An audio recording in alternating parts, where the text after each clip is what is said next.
দেশের ওষুধ শিল্পের কাঁচামালের ৮০% আমদানি করতে হয়। এর প্রভাব পড়ে ওষুধের দামে। সংকট সমাধানের লক্ষ্যে প্রায় ২ দশক আগে মুন্সিগঞ্জে কাঁচামাল উৎপাদনে শিল্প পার্ক করা হলেও আলোর মুখ দেখেনি সেই প্রকল্প। সোমবার বাংলাদেশ হেলথ রিপোর্টার্স ফোরামের সঙ্গে ঔষধ শিল্প সমিতির মতবিনিময়ে উঠে আসে এসব তথ্য। বান্ডেল থাকলে প্রতি সেনমানিতে টাকা বাঁচবে। বিকাশ সেনমানি বান্ডেল কিনে জিতুন প্রতি লেনদেনে। দেশে বিভিন্ন নামে ৩৬,০০০-এর বেশি ওষুধ তৈরি হয়। দেশীয় চাহিদার ৯৮% মেটানোর পর রপ্তানি হয় ১৫১ দেশে।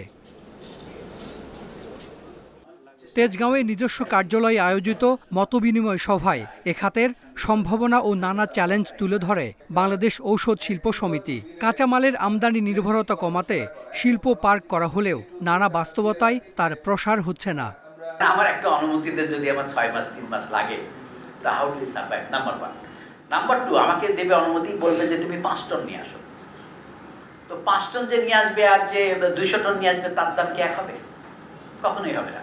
তা আমার আনতে হবে ওই কোয়ান্টিটিতে যেটা আমার ফিনান্সিয়ালি ভায়াবল হয়, রেটটা কম পড়ে। অ্যান্ড এই অনুমতি আমাদের নাই। আমরা এটা নিয়ে চিল্লাপাল্লা করতে চাই ১০ বছরেরও বেশি।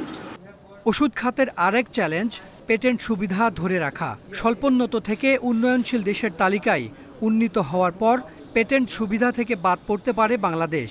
২০২৬ সালের নভেম্বরের মধ্যে নিতে হবে প্রয়োজনীয় ব্যবস্থা। এই সুবিধা বাতিল হলে ওষুধের দাম বাড়বে। নভেম্বর ২০২৬-এর আগে আমি যদি যত প্যাটেন্টেড প্রোডাক্ট আছে সবগুলোকে রেজিস্ট্রেশন করে রাখতে পারি, আমি মার্কেটে দিলাম না, আস্তে আস্তে আমি দিলাম, তাহলে রেজিস্ট্রেশনটা হয়ে থাকলে পরবর্তীতে আমি ২৬-এর পরে ২৭, ২৮, ২৯ নিয়ে আসলেও বাংলাদেশের জনগণ ওই প্যাটেন্টেড প্রোডাক্টগুলো পাবে। এটা আমাদের আশেপাশের যারা এলডিসিতে টিউশন দিচ্ছে তারা এই টেকনিক ফলো করছে। ফলশ্রুতিতে ১০ থেকে ১৫ বছর পর্যন্ত বাংলাদেশের মানুষ প্যাটেন্টেড প্রোডাক্টগুলো পেতে পারে। দেশে বর্তমানে সচল ওষুধ কোম্পানির সংখ্যা ২০০-র বেশি। Hasan Misbah, independent news, Dhaka.